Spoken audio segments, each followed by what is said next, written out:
She loves to sing, she's captivated audiences, and she's dedicated much of her life to raise funds for charities. In a moment, a conversation with singer Shelley MacArthur.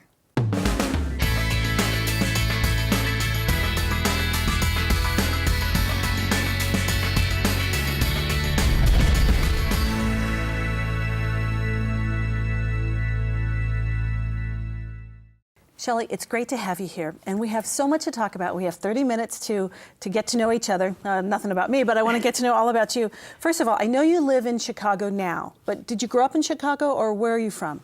I grew up in Chicago, and by the way, I am so happy to be here with you, Lillian. Thank you. So thank you very much for having me today. I grew up in Chicago, actually a suburb west of Chicago, but I have lived in the city, I want to say, for the last 25, 30 years. But you are from the I am from Chicago. Illinois. I'm from Illinois. Okay. So we're going to talk about your career and your singing, obviously your talent.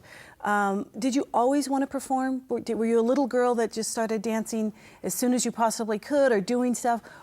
Did you have that bug in you from the beginning? Do you know what? It's not that I had that bug in me. It's that, but I was always the little girl that jumped in front of the camera and did crazy things. But I did start studying voice at a very young age. And I think it's something that's always, yes, that I've loved doing it, but I wasn't really performing. I did a lot of musical theater in high school and then in college, and I continued on, but I was modeling also for like 20 years. Okay, so let's go back to your high school years. So you were performing in high school plays, doing like the musicals, or what shows were you in, and what did you do? Doing the musicals, Bye Bye Birdie, Guys and Dolls, Sound of Music. All the oldie but goodies. Yes. And Sound of Music was wonderful. I played Liesl. Ah. So you started trying out for plays, you got roles. Did you think you might want to go the acting business, or because of your good looks, modeling knocked on your door? No, actually it's interesting because, you know, I had always been modeling. And everything kind of segued through opportunities that were given to me. My grandmother was an opera singer, so I always had a passion for opera and classical music.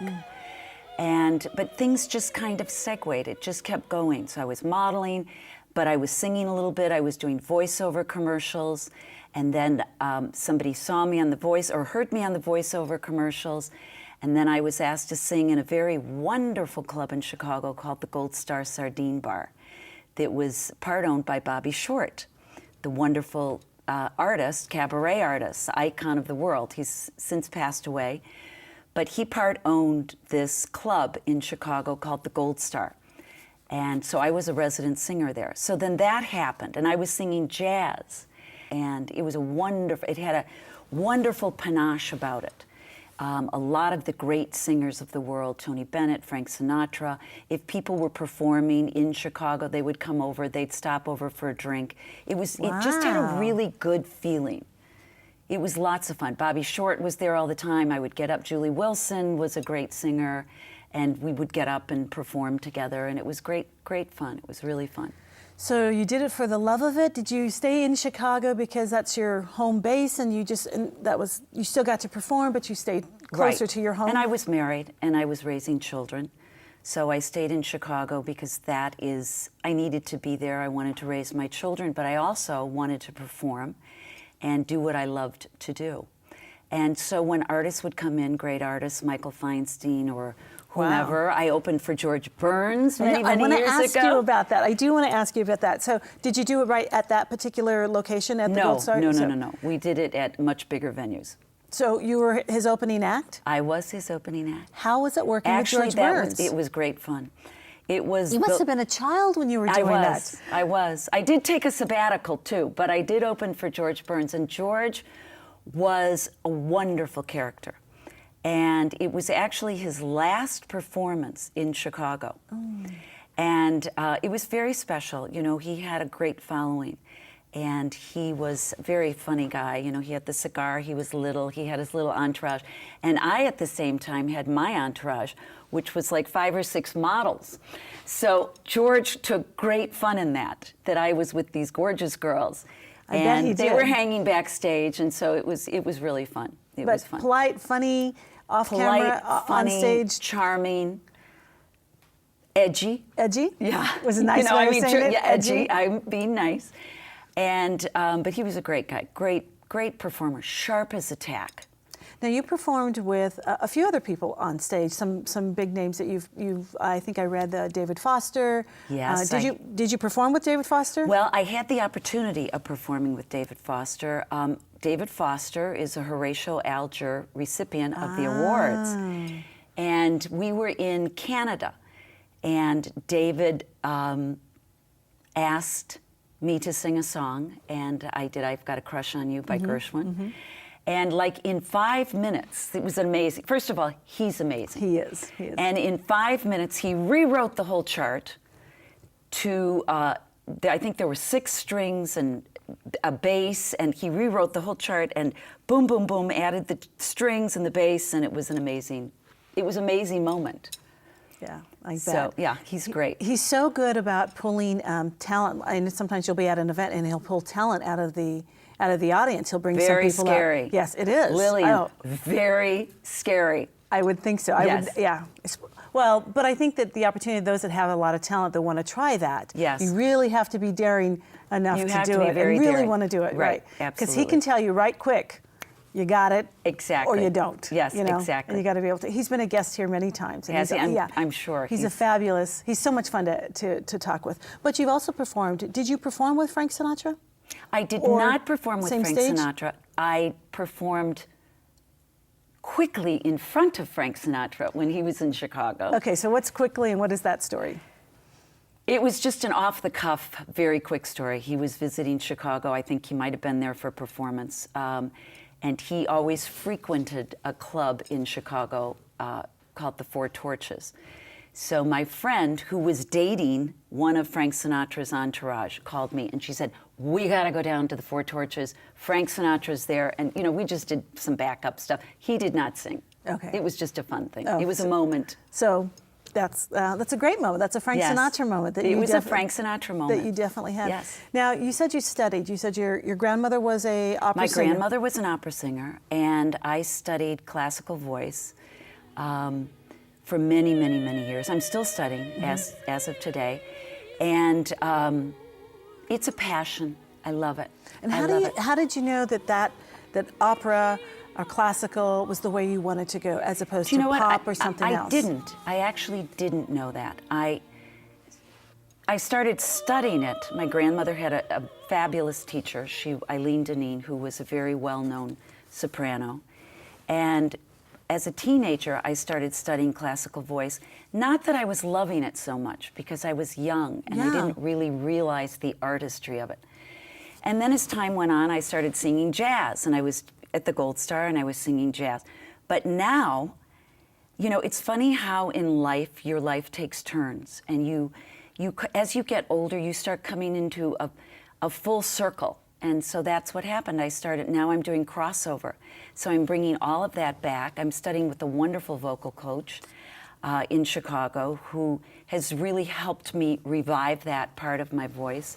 And it's been wonderful. It's a real passionate part of me that I love sharing with audiences. Now, in preparing for my interview with you, I read that you had performed for 2 presidents, or before 2 presidents, is that right?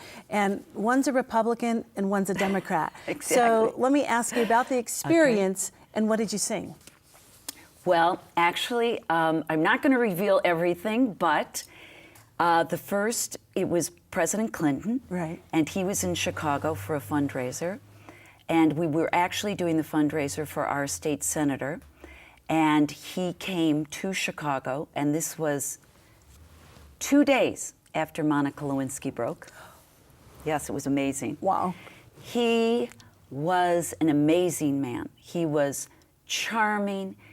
The whole bet. story was absolutely amazing. You can imagine. Yes. And the interesting thing about that story, the funny little antidote that I have about that story, is that he did get up and play the saxophone, which was great fun. Right. And when he was playing the saxophone, I thought to myself, wow, that's so unusual, because he never made eye contact with me. And I thought, you know, usually when a musician is playing, you're making eye contact and you kind of have this relationship. Afterwards, he was laughing about it. He said, you know, I'm not making eye contact with anybody at this stage of the game.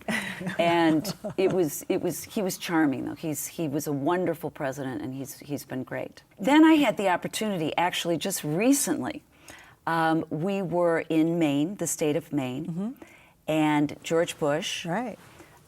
41, was there, and he was there for a fundraiser for his son Jeb.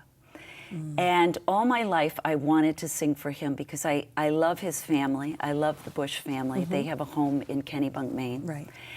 And so I happened to be sitting next to him, and I said, George, I have this one, or Mr. President, not George. Sorry. But I said, I have this one, and I did a lot of living. I've got a lot of living to do. And I kind of changed some of the words. There are men from Yale and Purdue, and he went to Yale. You're right. So we just changed to, you know, a cute fun of some of the words, and it was just a very cute moment. And how was he? Was he? He's charming. Fun, gracious. He's so gracious. He's so wonderful. Their whole family is just an amazing family. So it didn't matter that you were singing or next to or a Republican or a Democrat. They were the presidents. Absolutely not. Absolutely not. Okay, I read that in 2015, very recently, you did a tribute. Was it a tribute to Frank Sinatra? Did you do some of his songs? Tell me about that. It was a show that we did in Chicago at the very famed Empire Room. It's a legendary room in Chicago at the Palmer House Hilton. Some of the greatest artists in the world performed there. I mean, Lena Horne, Carol Channing, Frank Sinatra, Tony. I mean, you know, big names. Big names. Right. It's a wonderful room. It's an intimate room. It's a very gracious room. And so this last November, we had, or I had the privilege, along with some other singers, because it was Frank Sinatra's 100th birthday. Right. So I had the privilege of being able to perform and with this group, and it was great. We had a wonderful time. And did you perform solo? Did you perform together? Solo. Oh, what did you sing? Well, we did both. We did. I sang "I've Got a Crush on You." I sang "Nice and Easy," and then I sang "Oh, I'm a Fool to Want You." Now, "I'm a Fool to Want You" is a wonderful song of Frank Sinatra's that really wasn't that well known. But it was during the time of his going through a divorce. So it was a very difficult, tumultuous time in his life because he was also having the great affair. Right. And so it was a difficult time in his life, and where everybody thought he was on top of the world, he was actually going through this very difficult time. And it was one of the few songs that he wrote. Oh. You know, he's known for singing so many different songs, but this particular song, "I'm a Fool to Want You," he wrote. All right, I want to talk a little bit about your, was it an offer to be one of the housewives? I know we have the Beverly Hills Housewives, we have the Atlanta Housewives. Yes. Is there a Chicago version? Do you know what? There is not a Chicago version, but we came right down to the line. So I would like to think, we came right down to the line. When I read the contract for the Housewives, it was so dicey. They asked you, they approached you, yes. They said, we're going to put the show dicey. together? Yes. I mean, as you know, it's not, reality is not necessarily real. It's wonderful TV watching, and it was great, but it wasn't really for me. When I came right down to it, I thought, I don't know. Didn't want to turn tables, didn't want to throw wine at friends, and it just wasn't really for me. But so they passed on Chicago, and they went to Atlanta, and that's when the Atlanta Housewives was created. I see. We had a great group, though. So it was you thought fun. about it for a second. Oh, we did. We went right down to the line. We were auditioning many, many times. There's a real dicey paragraph in those contracts. Is that right? Oh, yeah. You're not going to share it with me? Well, it was just, you know, we can do whatever we want. We can say whatever we want. You have no control. And I thought, I don't think In essence, they could put words in your mouth? Absolutely. Oh, yeah. Or they just cut and edit. It makes it wonderful TV, but it's... Yeah, wow. It's not like PBS. It's not like PBS. Okay, since you say PBS, let's talk about your PBS special. It's Shelley MacArthur and George Paris live in Chicago. How did that project come about? It was, first of all, it was an amazing project. The project came about because I had been asked to sing for Horatio Alger. and I'm an ambassador to Horatio Alger of Distinguished Americans, as is George Paris. Now, one must know that George Paris lives in Greece and I live in Chicago. So when Terry Giroux, who's the executive director of Horatio Alger, wonderful person, just an amazing man, he asked me if I would be interested in doing this concert. And of course I said yes. I was very grateful to have that opportunity. And so he said, I'd love for you to do this concert with George Paris. So I thought, okay. Did you know who George Paris was? I did not No, at you the didn't? time. Okay. I did not at the time. He's a good friend of public television for sure. Go ahead. Wonderful. And he's a wonderful artist. He's a wonderful entertainer. So it was a very creative process because George is in Greece and I'm in Chicago. I have a wonderful team in Chicago, and as does George. So we did everything through the internet and through phone calls, not knowing each other. Wow. And really not knowing his voice and he not knowing my voice. So it wasn't the easiest project, but you know, like all creative projects, it's a creative force. It's very moving. He would choose songs, and then I would choose songs, and then we would collaborate. And the wonderful thing about the project is at the end of the whole creation, it all came together, and it was so moving, and I was so proud to be able to have done something that touched so many people in the world. So let me ask you right now, and then I want to get back to the concert. Horatio Alger Association, they do so much for so many. Tell me what their real function is. What I know they help students, but can you share a little bit about what they do and their passion? Horatio Alger, the awardees and the students, they raise money for scholarships. It's the largest of any kind in the United States. They have an endowment of about $250 million. They give about 100 scholarships a year for children against all odds, for children who do not have the means to go to college. And they're extraordinary children. They have gone through extraordinary circumstances. So Horatio chooses these students with a board of directors, and they do just an amazing job mentoring them and helping them through life, continuing to help them through their journeys. And so all of the awardees that are awarded every year, which it's held at a celebration on an annual basis in Washington, D.C. And then there's 100 scholars that come that are chosen on a yearly basis. Now I wonder, can imagine that the competition for that would be tough, and their stories would be very trying and very challenging to read, and how the judges, or whoever judges, selects who gets the scholarship. How does that work? I mean, have you been a judge before? I have not been a judge before. I know it's a very in-depth decision that they make. They have a lot of students applying. They really research, they interview, they speak to teachers, they speak to family members that are still involved with them. But, you know, these children have gone against so many difficult things in their life. Like what? Can you give an example? Suicide, alcoholism, not being raised by parents, deaths that have been within their families. Within their family. I mean, but extreme deaths, you know, shootings, just violent deaths. Violent deaths. And they have overcome these difficult things and have just found the fortitude within themselves to carry on and to continue and to make something of their lives. Now, I would think that for the mentors as well would be quite rewarding. The students also being with the mentors, because you said it's a mentor project as well. They work with the students? They do work with the students from different states. Right. And sometimes, even the students, there are students that end up becoming Horatio Alger awardees. So my husband was, not that he was one of the students, but he did receive the Horatio Alger Award in 1986. Oh, I see. So, but they're amazing men that have the rags to riches story. They have gone against everything and have continued successes. David Foster, Quincy Jones, Oprah Winfrey, George Arduous, President Reagan. Okay, I need to get on that invitation I know. list. Yeah, Jeez, you know what? you need to add me to that list. The Supreme Court, they hold the first ceremony with Clarence Thomas, and he awards them with their medal. Wow. It's amazing. So it's every year they great pick organization. 10 awardees, plus they're choosing the scholars. So it's a continuation, and then the awardees oftentimes throughout the year mentor whatever state you're in. They mentor the children through problems, through issues, through decisions.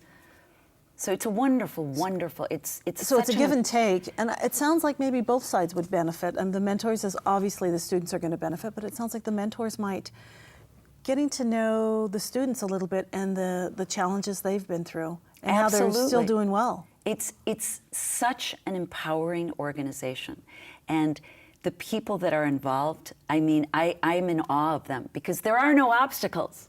You start to realize, as we all think through life, I can't do that because of this, or I can't do that. Horatio Alger, boom, they go forward. Great. They go into another door. Let's talk about the concert a little bit. One of the songs that you have in this concert is Count on Me. And it's my personal favorite of the show because of the message. You can count on me like 1, 2, 3. Do you know, Count on Me, that's interesting that you would choose that song. It was written by Bruno Mars, and everybody loves Bruno Mars. Count on Me, actually my musical director, Michael Keefe, chose that song, and he, because at the time that George and I were choosing songs, we were really looking for songs that would be able to send a message and that would be right for the alumni of Horatio Alger.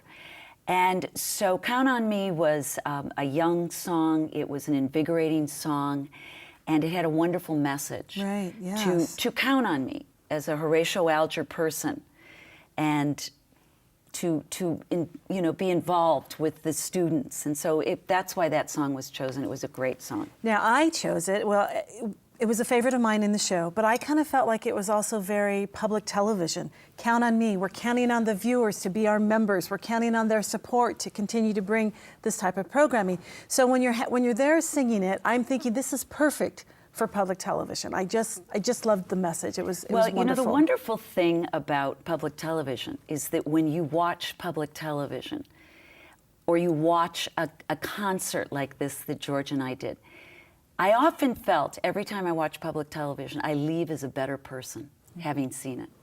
It's educational, it's inspiring, and it transpires you. So anytime I've watched public television, I always feel good about myself. I love where I work, and I love the programs that we have, but I gotta ask, were you a Downton Abbey fan or no?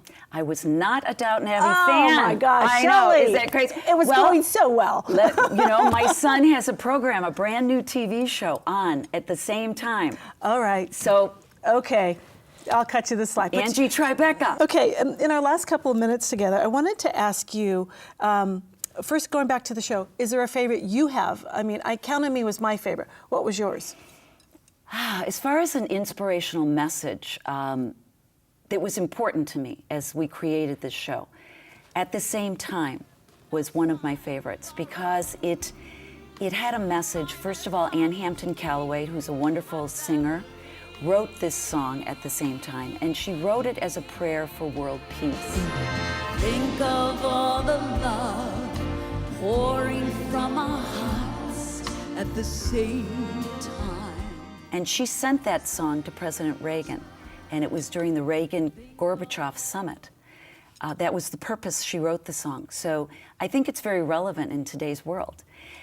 So that was one of my favorite songs. But as far as musically singing, one of the great songs that I love, of course, was the Puccini aria. I knew you were going to say that. Yeah, I knew that. It was just to be that character, and to be that character who lived for the arts through her pain. Tosca. it was really a moment. It was a very transcending moment for me. So I love doing that. So you're still performing. Perhaps there'll be another public television special, I don't know. But let me ask you this. I'd like to ask all the people that sit in that chair, if you could, is there anyone out there that you would like to perform a duet with that you haven't yet, or it's on your bucket list? Everybody. No, let's see. Okay, specifically. And maybe there isn't. No, are you kidding me? Okay, there is. All right, who do you have? I would love to, well, of course I'd love to perform with David Foster again. Okay. I think he's such but I want to have rehearsals. Michael Bublé. Oh. Ed Sheeran, I'd love to do that. And you know, the torch was just passed from Elton John to him. So I thought that would be an amazing experience. Any females? Females, well, oh my gosh, there's so many. Well, Celine Dion inspires me. I think she's an incredible singer. I think she's a transformative singer. She moves audiences. Adele. Okay. How can you not love Adele? Okay. One of my idols, of course, is Taylor Swift.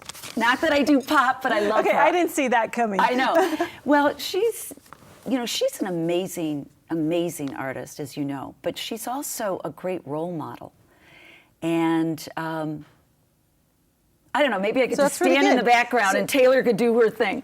All right, one last question before we go. When you were growing up, was there a job that you had that was maybe, now that you look back, funny job, hard job, you couldn't believe you were doing that job? Did you work at a fast food restaurant? Or what did you do? I mean, you grew up kind of in the entertainment world, but I did. Was there any job like that? No, you know, I grew up a lot in the fashion world too. So a lot of the jobs that I had growing up were in the fashion industry.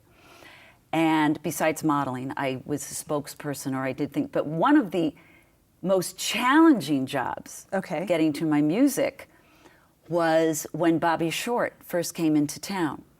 And he, as I had mentioned, was part owner of the Gold Star Sardine Bar. And the owner of the Gold Star, I was a young singer at this time, and I was in the audience watching. And the owner, Bill Allen, said, "Get up, you're gonna sing with him." I was like, "What? Just get up." And I went, and he just pushed me up on the stage. And of course, so Bobby's playing, and I sat on the piano bench with Bobby, and he said, "What are you doing on my bench? Get off my bench." And I was like, okay. So I stood up and I went over to the side of the piano, and I was like, oh my God. And we sang together, we sang Everything I've Got. You can still see, can you still see that young Shelley doing that? I can see that young Shelley. She was terrified. She's still terrified. But you got through it. But I got through it, and we became great friends. And did you ever sit on the bench with him again? No, but I performed with him many times, but I did not share the piano bench with him. All right. Shelley, it's been a great half hour. Thank you. It's been great learning about your life, and thank you so much for what you do for Horatio Alger and what you're doing for public television. Thank you. I'm thrilled to be here. Thank you very much. Thanks.